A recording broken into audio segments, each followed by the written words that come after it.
With Mr. Highmark of Eva Guru or Eva Guru. I never know how to say it. Hi, welcome back to the show. Good to see you here.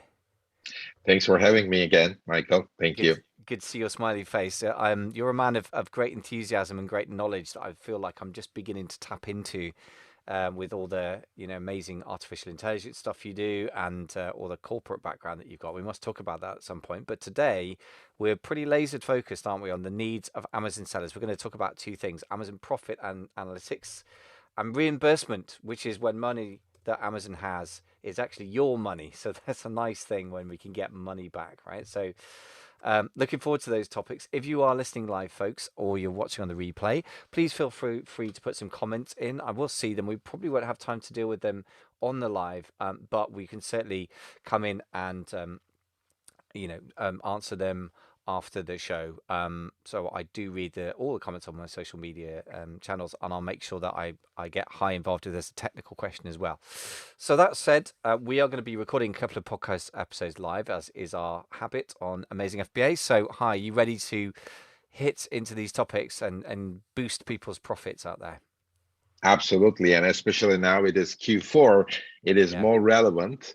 And definitely, let's maximize the profits today. absolutely. Right, here we go then for a podcast recording.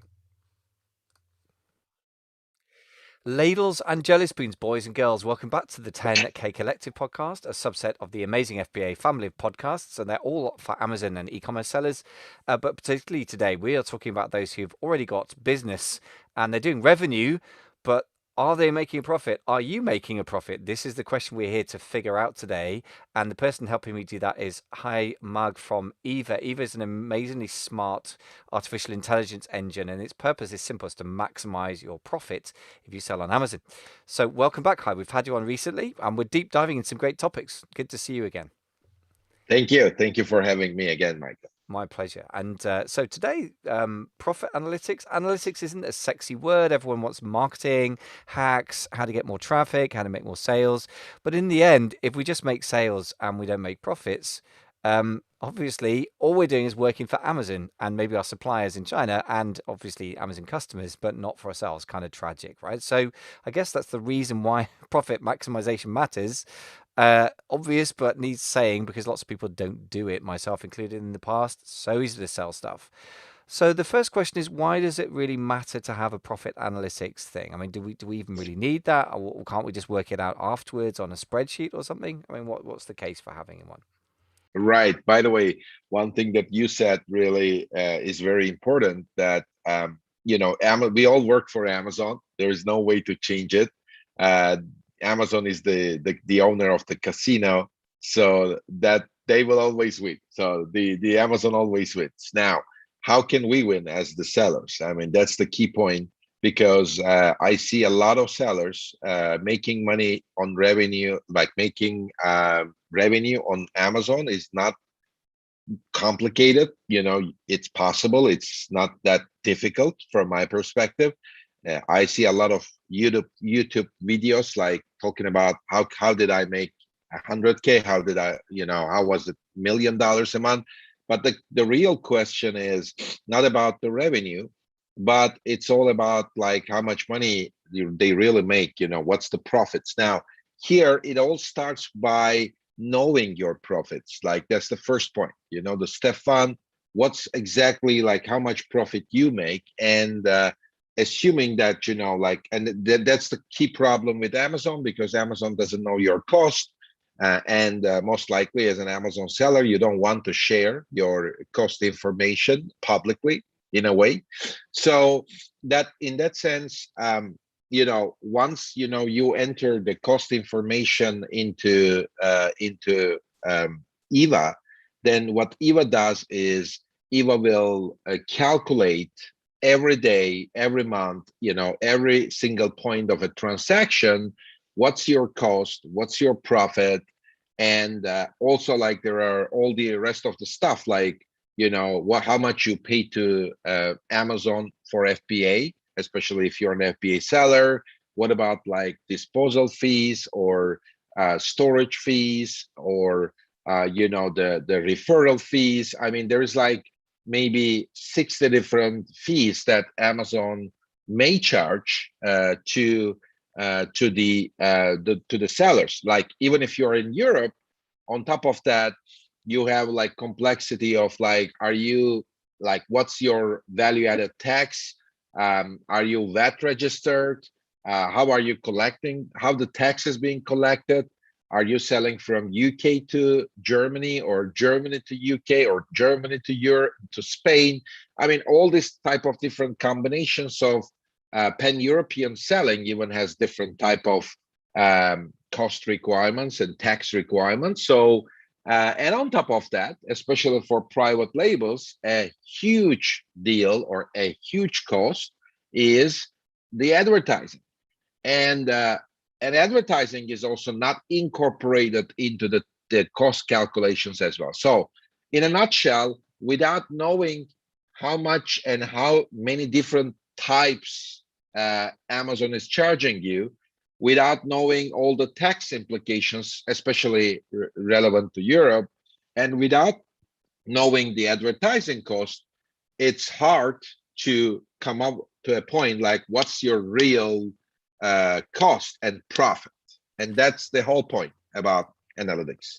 Yeah, and I guess you just articulated how scarily difficult it is. There are a lot of charges that, I mean, yeah, I remember working with my accountant a few years ago. I was using Zero at that point and now use QuickBooks, but looking at all the different types and classifying, creating a chart of accounts, and there were just so many. It took ages to create the chart of accounts of all the types of Amazon costs there are. So, okay, it's obviously complex and obviously needs a handle, and one of the options is a software like Ava. But just generally, it just stepping back from whether we're using software or we're doing it manually, whatever it is, there are a lot of costs.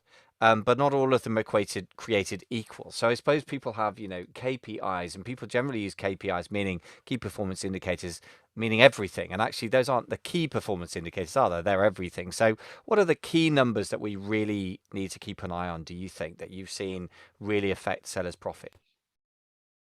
Right.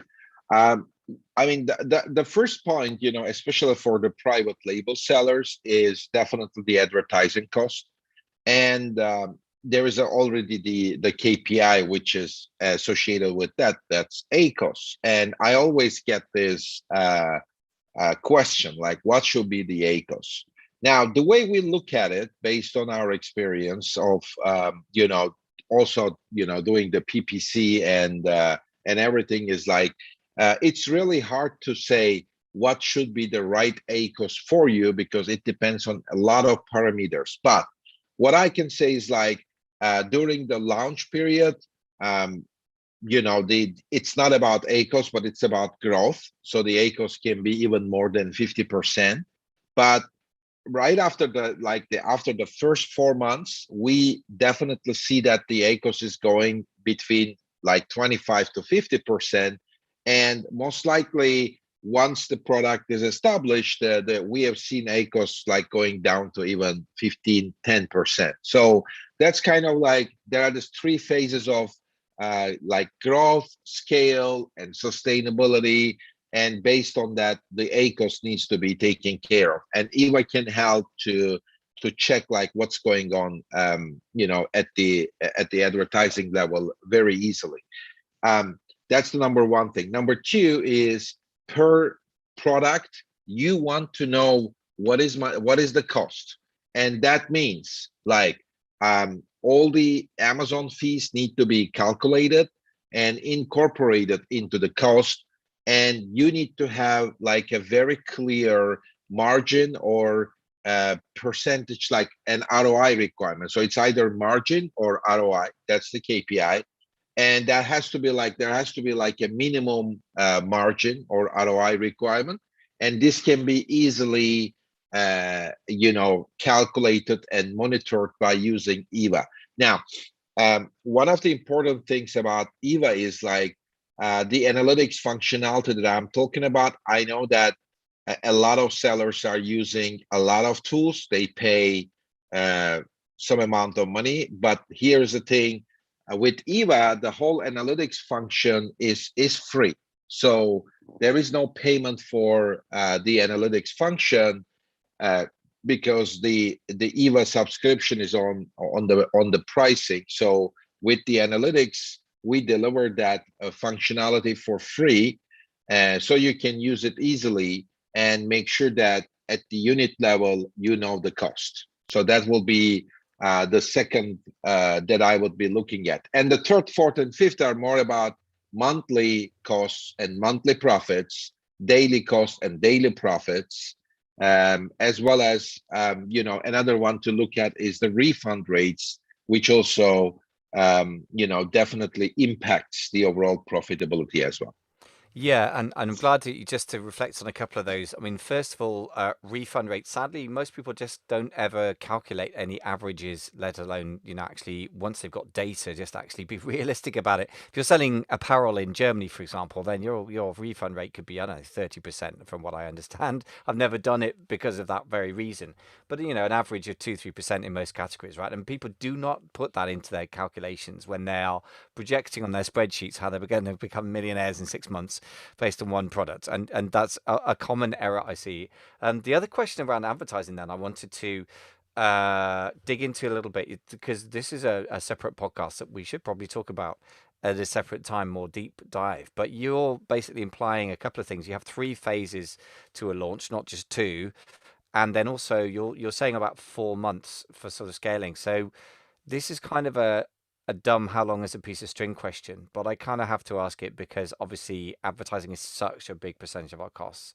How do you define the sort of launch phase timing, and when should we pull back that massive cost? No, that's a great question. And it depends on the product, but there are some results that you're trying to achieve here. With some products, it takes 2 months, with the others 6 months. But because I come from a consulting world, I try to make it more kind of clear instead of just saying, it depends.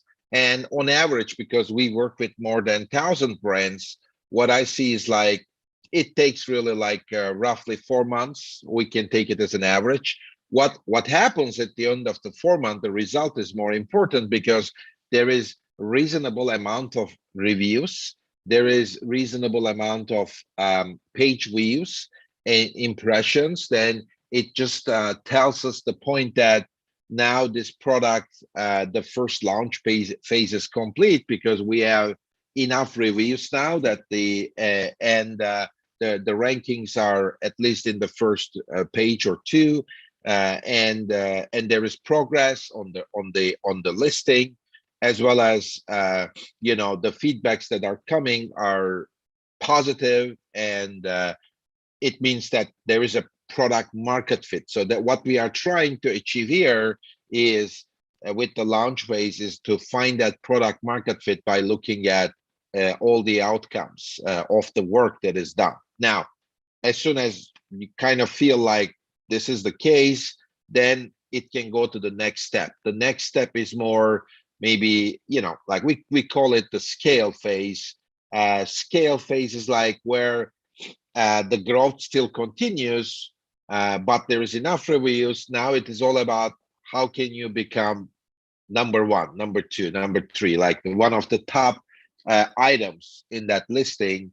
And then the work is really focused on not a fully optimized ACOS, but grow and optimize at the same time.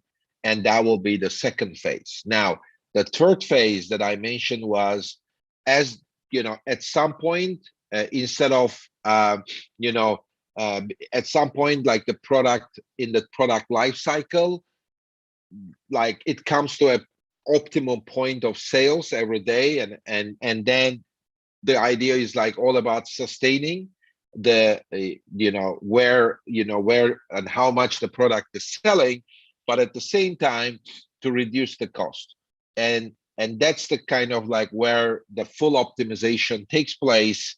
And the ACOS can go even to a single digit. By the way, we have seen that so many times.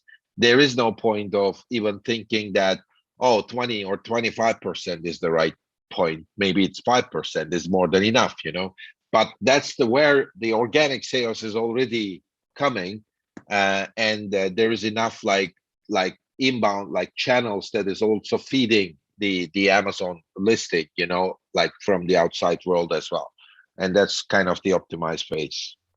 Excellent. Well, thanks for covering that. And obviously, launching is a separate discussion in some ways. But the thing is, the thing about profit analytics and profit maximization is it kind of touches all aspects of the business, doesn't it? So if you start sourcing beautiful products that cost a ton of money, then your profit goes down. If you start being incredibly aggressive with your launching, your profit goes down. So thank you for covering that. Now, you've already mentioned Eva, but before we plunge directly into all the things that Eva does, which I know is set up to really help people, and as you say, is included for free with the repricing software, which is a very active thing. Repricing and stock management we've talked about before, very active things. The reprice, I guess, is, as you say, measuring everything, because if we don't measure stuff, we don't know what's working, right?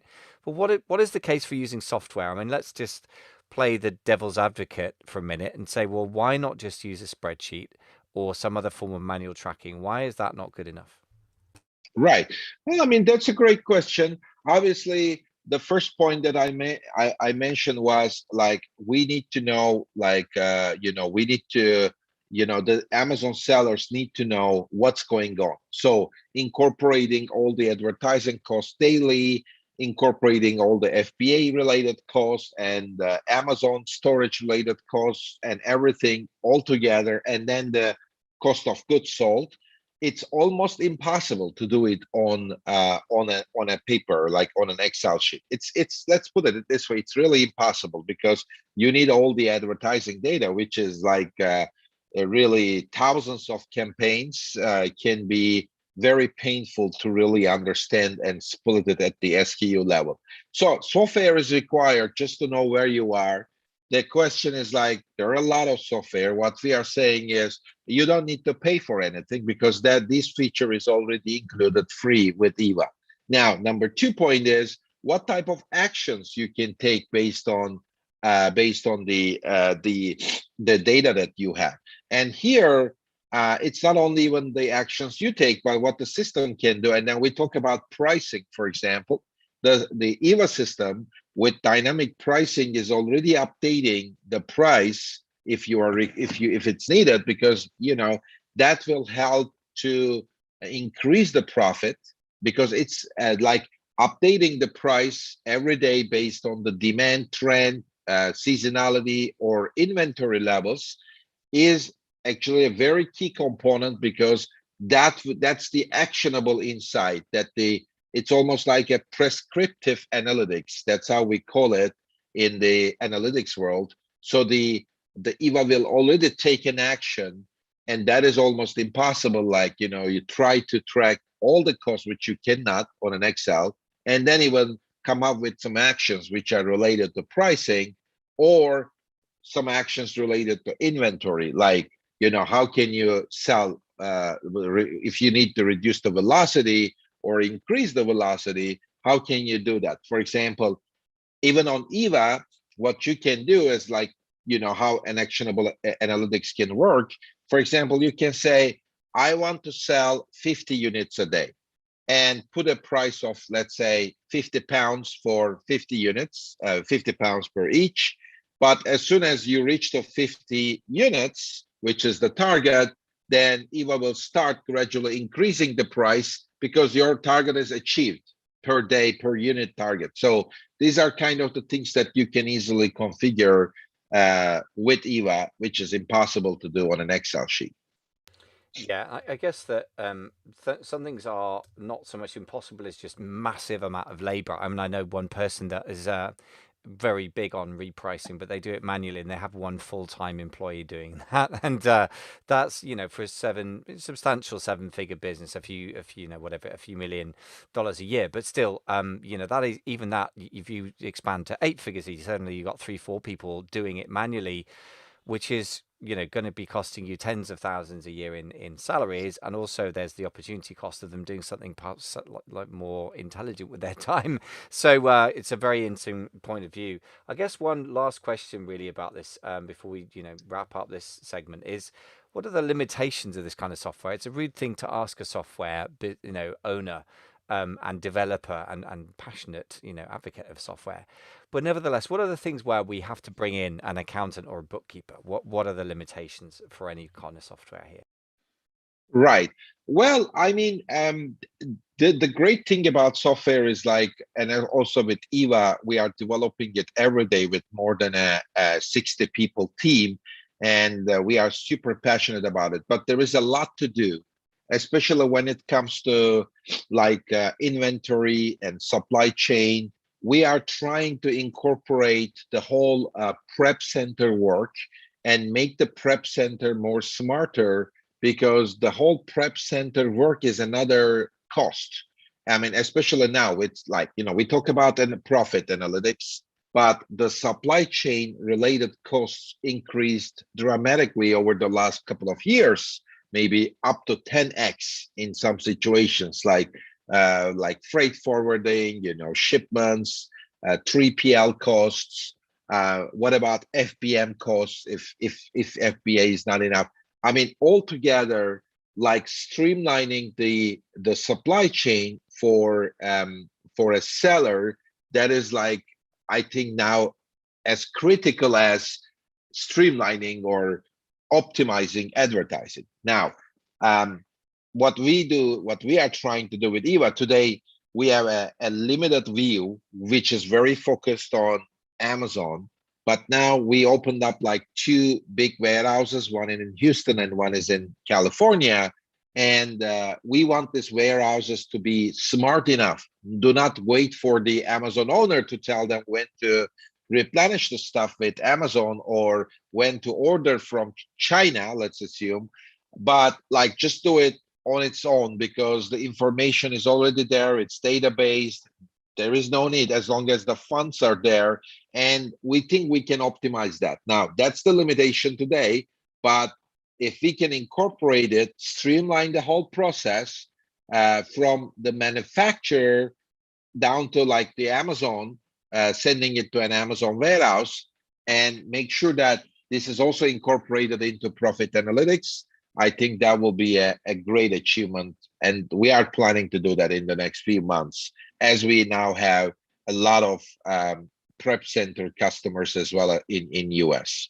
Yeah, very interesting. And I guess the point you're making is that um, I guess there's two sides of the equation. Even if you're single channel Amazon or mostly focus on Amazon and not multi-channel, even then, the selling side, the cost of selling, the cost of fulfillment, the cost of storage are one thing, but then the supply chain costs are the other half. And they say profit is made when you buy, not when you sell, right? So I guess that if the further back in the supply chain you can introduce efficiencies, the more profit you make, but also what your particular expertise in is, I guess, making intelligent, data-driven, analytics-driven decisions, which makes sense that you would moving into the warehousing thing. And I'd have to admit that when we spoke a while ago and you mentioned you were moving to warehousing, I'm like, that sounds a bit random. How does that tie in? But of course, being able to tie in the analytics, for example, knowing how much stock to send into Amazon from a 3PL if you're drip feeding it, for example, makes total sense that would have to plug into your engine. So obviously we've talked about Ava. We ought to give you just a bit of a chance to tell us what you offer in terms of the analytics side. You've already mentioned it's included in the price, so I guess it's free. It's kind of a bonus, but what are the features of the profit and loss analytics in the Eva system? Sure. I mean, as I mentioned, like the users can easily see for every month. Like we take 24 months of data we download. Based on that, the Amazon sellers can see the profits, the cost of goods sold, reimbursements, refunds. We have a heat map, which is very nice. I think we should post an image of that maybe after the call to Facebook, like where we show for every single state how many quantities are sold and what's the sales. We kind of have dashboards around the inventory, what is available, what is in transit, what is like inbound, received. And then we have the daily sales dashboards, like for the last 30 days or 60 days, the customer can see, the seller can see the cost of the goods sold, the advertising costs, as well as the revenues. and then for any single day, what has been sold, including even today, because Amazon Seller Central data is showing you yesterday typically, but Eva is showing the real-time data. So whatever you sold like 5 minutes ago, you'll be able to see that on Eva. And then you have the year-on-year sales, how kind of like especially if you have data from last year, that will be very interesting to see the month on over month comparison based on last year data. And and also like a segmentation of your sales based on high selling items, low selling, mid selling, so that you can have some changes in the portfolio. And for the top ASINs, like then you have at the SKU level the profit analytics for every day, and that incorporates into advertising cost for that SKU, as well as all the Amazon costs as well. So pretty much like I think you can have everything you need on Eva, and that's free. So there is no need to pay for that. Yeah, and the other thing I think that you've done, and I know from using the dashboard, I've got clients that are now starting to use Ava and getting some, some nice sort of mental relief from overwhelm. Because what I think is that, again, that phrase that comes to mind, the key performance indicators, is not about all the data because that's not humanly processable. Because Amazon produces so much data, right? When you really get all the reports, especially the inventory reports, is monstrous. But I think the fact that you guys have designed a dashboard that really focuses on what's really important, including the 80/20 rule is ever present in life, right? If you've got 100 SKUs or 100 product lines, only the top 20 are probably going to make half your profits, maybe two-thirds, maybe 80%, in fact. So that focus, I think, is really wise as well. I know that, just to wrap up, we've got a guideline, a sort of guide or infographic that is being created as we speak around the sort of analytics. So we're going to be working hard. It's not ready yet if you're listening live, but if you're listening on the podcast, we should have it ready just about by then, hopefully. So I'm going to suggest you get over to amazingfba.com / analytics, let's call it that, and I will make sure that we set that up for you to be able to download that in exchange for an email address in the usual tradition. And then the other thing is, if anyone wants to check out Eva, just go to amazingfba.com / Eva, and I know you've got a 15-day free trial. So I think we should wrap that up there because we've already got reimbursement to talk about, which is a big area.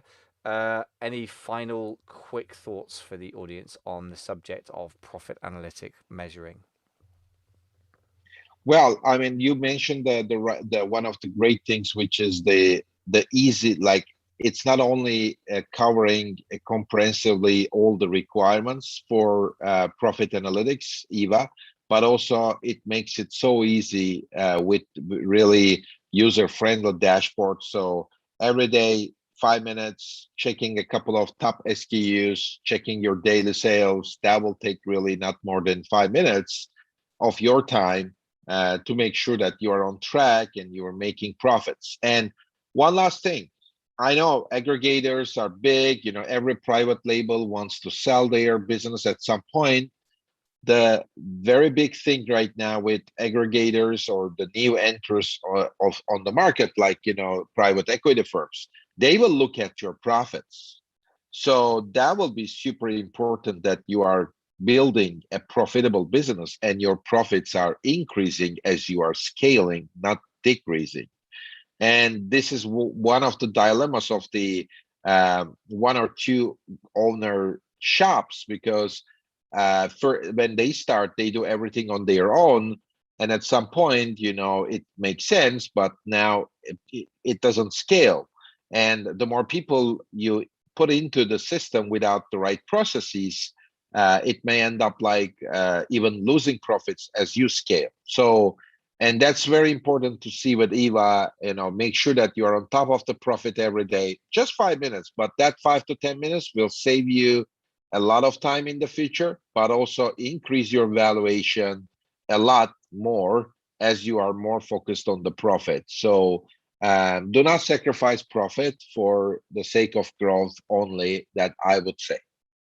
Yeah, I think you just said in a nutshell my kind of mantra to the world. Like if I have one thing that I want people to get from me in the podcast these days, it's very simple. Assuming you have any revenue, do not sacrifice profit for scale. And by the way, what are you scaling? You're scaling Amazon's revenue. That is it. You're not scaling anything meaningful. If you scale your revenue but you keep nothing, then you scaled nothing because the business value is a multiple of the profit, isn't it? As you say. So I think we've banged people over the head with that message enough.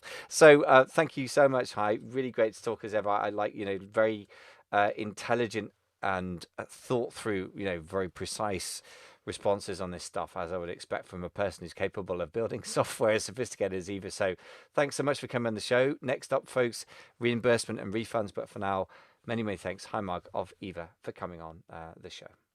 Thank you. Good. First recording done. You okay to keep going? Hi, do you need a glass of water, or you can do this all day? I can have my glass of coffee aromated water. That's how I Excellent. call it. Caffeinated water. Excellent. Good. Right then, folks. If you're still watching live or on the replay, then well done for your stamina. This is not easy, quick wins. It's not sexy kind of marketing stuff. But guess what? It's sexy when your business gets sold for 7 figures, which I have seen a couple of times now with a couple of the clients that we've worked with. And it is 100% based on your profits. Not only that, I would say this, my experience is that the very highly profitable businesses like an EBITDA or seller discretionary earnings or pre-tax profit over 20%, over 25%, people really want to buy those things. So it's absolutely worth the sweat. Right then, talking of which, let's plunge into the next one. Here we go. Ladles and jelly spoons, boys and girls, welcome back to the 10K Collective podcast, the place to be for 6, 7, and 8-figure Amazon private label sellers or custom product sellers.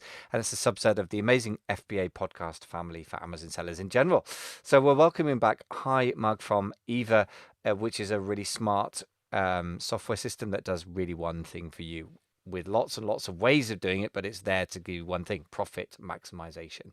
Today, we're going to talk about refunds, which is when Amazon owes you money, which is kind of nice. And it's actually got cash that if you tap into it, it will get from their bank account to yours without even selling anything, which is kind of cool. So, hi, welcome back to the show. Let's talk about this topic. Thank you very much for having me, Michael. And I'm so excited to talk about how to make more money for Amazon sellers today. Absolutely, yeah. So, reimbursements and refunds, it sounds like yet another thing to do. Is it not just another unnecessary complication? Is it really that important? Or should we not just focus on selling more stuff? Well, definitely it's important because one of the things that we realize when we are doing the reimbursements, especially we are talking about the FBA business, of course, because that's where the reimbursements are relevant. 1 to 4% of your or of the Amazon seller's monthly revenue can be recovered by the reimbursement. So if somebody is making $100,000 a month as a revenue, which we are talking about $1,000 to maybe $4,000 that can be recovered. Now, think about like the overall profits on that 100,000. Maybe it's 10%, maybe 15, maybe 20%. So we are adding like another, in terms of profits, it can go up to like 20, 25% additional profits because of the reimbursements, which is the seller's money. But, it's not always easy to get the money back. That's why the reimbursements are very important to add to the profits. Yeah, and there's an interesting difference between, I guess, theoretical profits that your accountant would put on a balance sheet that then goes through the profit and loss versus cash. And guess what? Your bank won't accept promises when it comes to paying, or nor will your supplier. You're going to pay cash in some time. So I guess, in other words, if Amazon owes you $50,000 from a couple of years where you haven't bothered with reimbursements, in theory that's an asset and appears on your balance sheet, right? But it's not cash. So I think and of course you can't even claim it on your balance sheet if you don't know it exists. So I would say those are two different but really powerful reasons for doing it. And 25% increase in profits, pretty massive, I would say. By the way, if you're going to sell your business for, say, 4 times profits, which is quite modest these days, to an aggregator, if you sell to somebody more like PE, it might be a lot more. That's worth 4 times more. So if you can increase your profits 25%, you could multiply that by 4 in terms of that value added. So once you add that up, pretty serious. So how do we track this then? Because obviously Amazon systems are famously very complex. Seller Central, even is something that only a mother would love. It's such a mess, frankly, and I don't think anyone would argue with that, even at Amazon. So how do we even find the information we need in the first place? Where do we go? What things should we be looking for? Sure, absolutely. And I think, many of the Amazon sellers today, they heard about the reimbursements because they already know that, Amazon is growing like hell, right? I mean, like there is now 1.5 million employees that Amazon has, and most of them are working in the warehouses. So they deal with like receiving the inbound transactions and then putting the units into the right place. But even more complexity is coming with the to make sure that this 1 day delivery works. Like every product is like split into multiple shipments and sent to different warehouses of Amazon. So that even brings more complexities. And then there is also complexities about the return process on the customer side.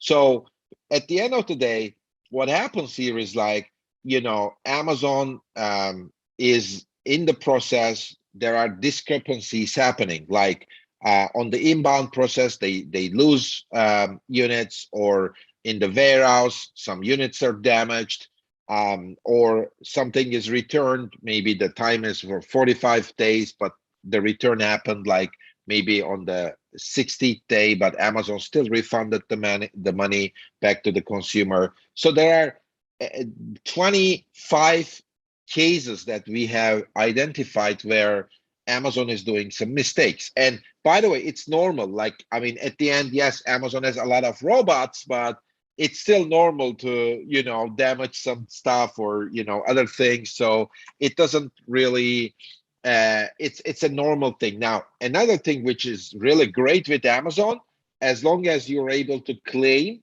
you're able to prove the point and claim that there is a mistake, you can get your money back based on your sales, like the price, based on your price. So if you are, let's say, not based on your cost, right? Like which means that if you buy something for $10, if you are planning to sell it for $50 on Amazon, if Amazon damaged that unit, then Amazon will pay you back the $50.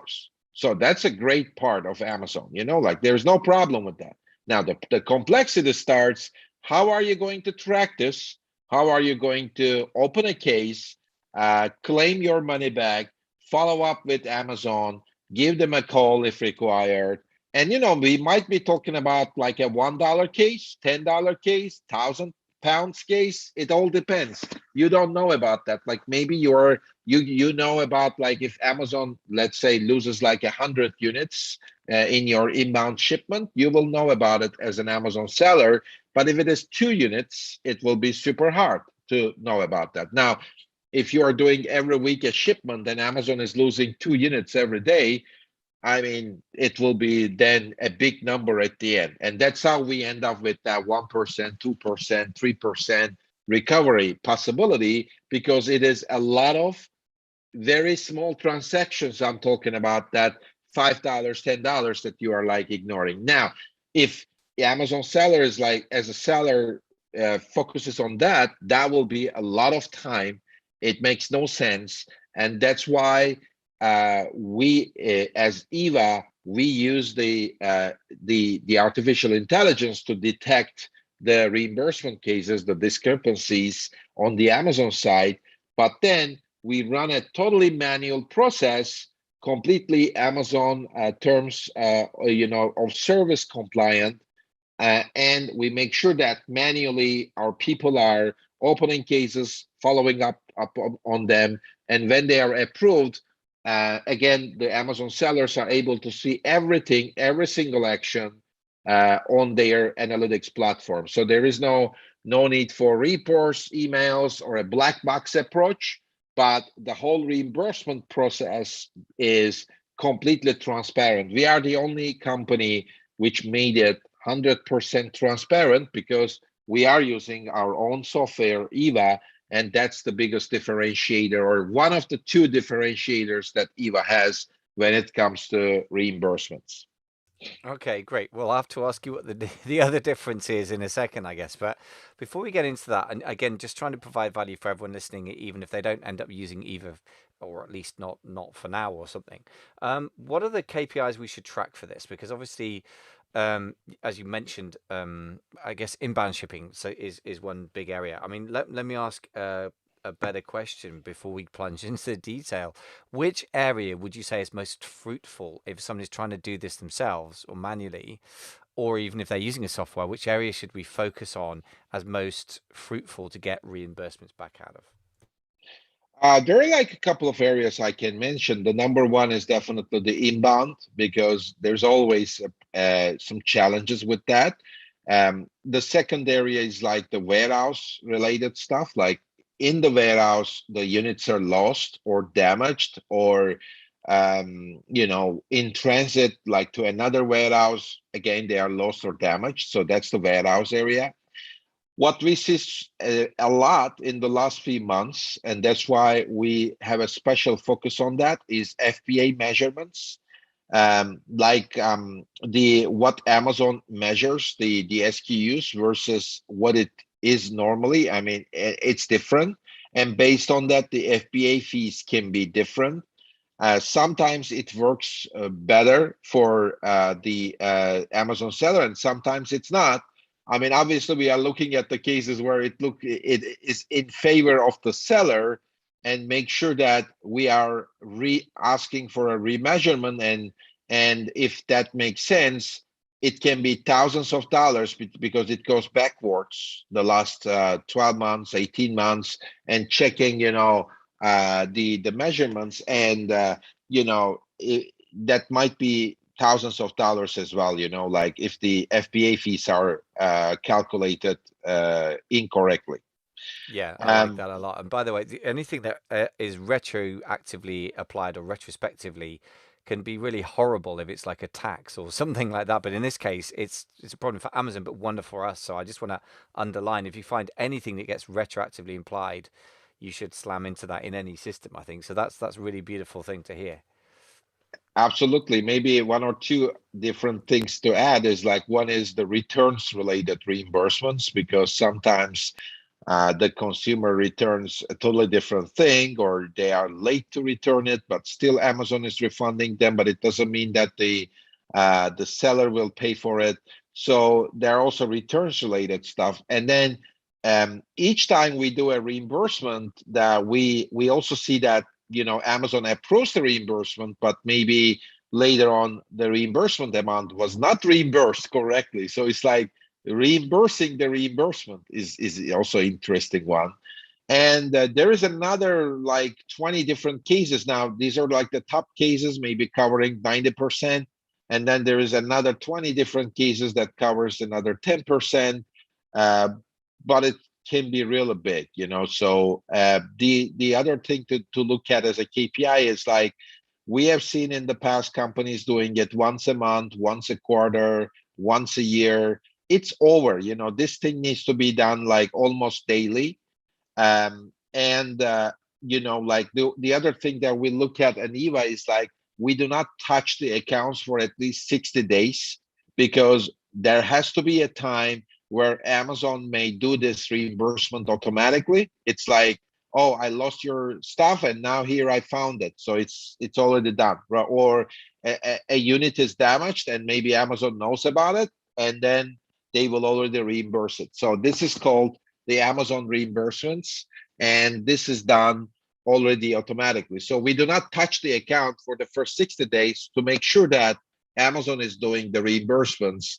We have seen that some reimbursement services, they just start reimbursing aggressively, but the point is like Amazon will do that anyway. So it is also important to have that gap before starting the reimbursement manually, and let Amazon do it first. Yeah, it's a very important point. Apart from offending Amazon, and even if it's not against terms of service, it doesn't mean they won't make it against terms of service. But it seems like it's double work, isn't it? Because doing what Amazon was going to do already, I can imagine why there's an incentive for people to do it because you can turn around to the consumers or the users of their software or service and say, look, we got you these many reimbursements. If it was going to happen anyway, it's kind of pointless. So I think that's very kind of honest of you to wait 60 days because I imagine that a lot of sellers would be wanting to get the reimbursements. But um, yeah, that makes sense to me. So there's lots of things we could plunge into this. It sounds like the most important thing is inbound shipping. So let's talk a little bit about reconciling inventory then, because it sounds like there are some potential things that we could look into. What are the basic inventory management errors when it comes to inbound shipping then that we need to look out for? Right. So Michael, I mean, here is the thing, right? Like with the whole reimbursement process, it becomes really hard to understand, especially with that reconciliation if one or two units are lost or something like that. And then that's one part of the story, like analyzing this, and there are a couple of tools doing that. But the real complexity is the effort that you spend to open the case, follow up the case, make sure that you have that real interactions with the Amazon team, and then finally get it approved. Like that's more kind of the challenging part, where it makes sense to use a solution like Eva. And I'm sure that many of our like many of our listeners are already using a reimbursement company, reimbursement service. So it's not anymore a new thing. But one of the things that we realized, and I would like to offer something very special to this podcast. And let's see, let's see, like how many people will listen this part, and they will be surprised, and maybe they will jump into it and try to get an advantage of it. Um, when I look at in the market, like there are a lot of companies doing reimbursements. It's not transparent. It's black box. Couple of people, a lot of marketing, just doing reimbursement service. But when it comes to the cost of reimbursement, they charge 25% of the successful reimbursements, and it goes up to even 30%. I've seen 25%. I see 30%. Now, on Eva, our default charges, like we charge based on success, and that's 20% of the recovered amount. Now, for very large customers, and I'm very transparent on that, we charge 15% of the recovered amount. So that's a huge number compared to 20 or 25%, like getting a company like Eva, which is Amazon solution provider, doing it transparently, everyday reimbursements, and you see everything on the analytics of Eva, like all the approved items and everything. This is really a great cost, like to get it down for 20%. But what I'm saying is, for all the audience today, anybody who is listening us, if they approach to us, to you or to me, we will make it 15% lifetime. So it will be a 15% of the recovered amount for their like lifetime of their subscription. And I think that's doesn't exist in the market. It's almost like a 40% better price than what exists. So we are just encouraging, all the Amazon sellers to take an advantage of it. This pricing doesn't exist in the market, so let's go for it.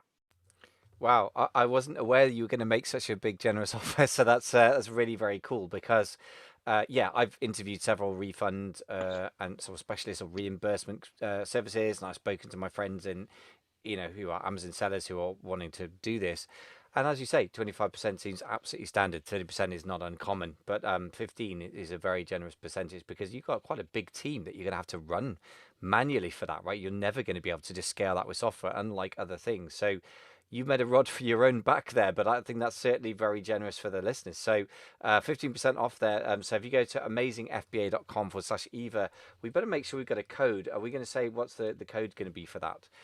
Amazing FBA or something like that? What are we going to call it? Yeah, let's go for the code.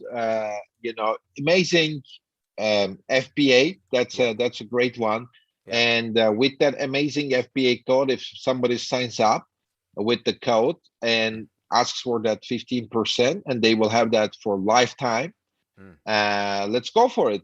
Because I understand what you're saying. It's really manual task. We are a big Amazon provider, but here is the thing: we are doing reimbursements for more than 1,000 companies now, and it's scaling to, we want to make it 10,000. We really want to make sure that this is not the focus area for an Amazon seller, and it shouldn't be. It's a tedious job. Every Amazon seller can do it. Instead of that, like, we can take care of it, and we already optimize this process with our tools, software, but also even the manual part of it is optimized because we have the processes defined. So it's, everything is optimized. So in that sense, I think I can offer that pretty much to everyone who is listening, our conversation, and go ahead with do it for 15%. Until until they unsubscribe. So it's not a one-time offer. We're Yeah. just going to go ahead with that 15%, make it available to anyone that's coming from the Amazing FBA show. Excellent. And I'm just trying to think, make sure that we've got English that people are going to be able to use here. But I was going to say we've got a downloadable infographic. It doesn't exist yet. So if you're listening on the live, you won't be able to get it yet. But we're busy. The Eva team's working really, really hard because I said to Hi, how do we add more value to my audience? I want to make sure we're giving them great information, whether or not they subscribe to Eva, although obviously there are many powerful reasons to do so. But and the answer is, yeah, we're going to create some infographics, so cheat sheet, short guides, and one of those is going to be about reimbursement. So go to amazingfba.com/reimburse, REIMBURSE, if you're sweating to spell that strange word that nobody ever uses anywhere else in the English language today, really. But that will maybe be a waiting list because we are busy producing this stuff. Paul Hyde's team is now sweating for you guys because I asked them to, and they're willing to. So, Hi, thank you so much. That's a very generous offer, but also really useful for you to make sure that people are aware of the fact that they should be using reimbursement. As you say, it's not an uncommon discussion now, but not everyone I know is doing it, and they really should. Like 1 to 4% increase in your cash based on percentage of your revenue is one thing that's worth having, but like a 25% increase in profits, depending on your profit margin, of course, or whatever it may be, is absolutely massive. And that cash influx could be the difference between going broke and staying in business if you're having a really tough quarter. So I really think it's very, very important to get that message across that reimbursements exist in Amazon and you must be doing it, whoever you work with. But 15% off, or sorry, 15% lifetime, fee as opposed to 25% is very, very generous. So worth checking out. Once again, amazingfba.com/Eva, and you use the code AmazingFBA. You'll get that very generous offer that I had no idea you were going to make. So that's very cool. Thanks for surprising us in a nice way. So, Hi, great to talk to you. And we'll have you back on because there's tons of things you guys are doing, some really exciting, cutting edge stuff. I know you're very ambitious for Eva to be like the absolute solution for everything that Amazon sellers do. And then you're also working on multi-channel, Walmart, what have you, is coming up. I know you guys are working super hard over in, is it San Diego that you guys are based in? Right, that's right. So we are Yeah. based in San Diego. We have teams in Europe as well as in Asia as well, because we are now supporting a lot of customers all around the world. And one of the things that we are really obsessed about is 24/7 support. As I mentioned before, nobody's doing it, including the largest SaaS companies. And it's easy to try. Like, if you become our customer, you can ask for anything on our chat window, or reach to us or call us, and you'll get a response right away. So That's also very important for us to make sure that we are supporting the Amazon sellers, and whatever issues they have, they can just approach to us, and let's see if we can handle them, if we can help them to solve their issues. It's hard to be an Amazon seller. We are here to support them 100% to make sure that they are successful and profitable. Excellent. Well, that's a fantastic mission. Aligns absolutely with the missions we have here at the 10K Collective and Amazing FBA sort of family. So just remains for me to say hi. Great stuff. Really generous offer from you. Worth checking out and really good information as well. So many, many thanks for coming on the show. Thank you.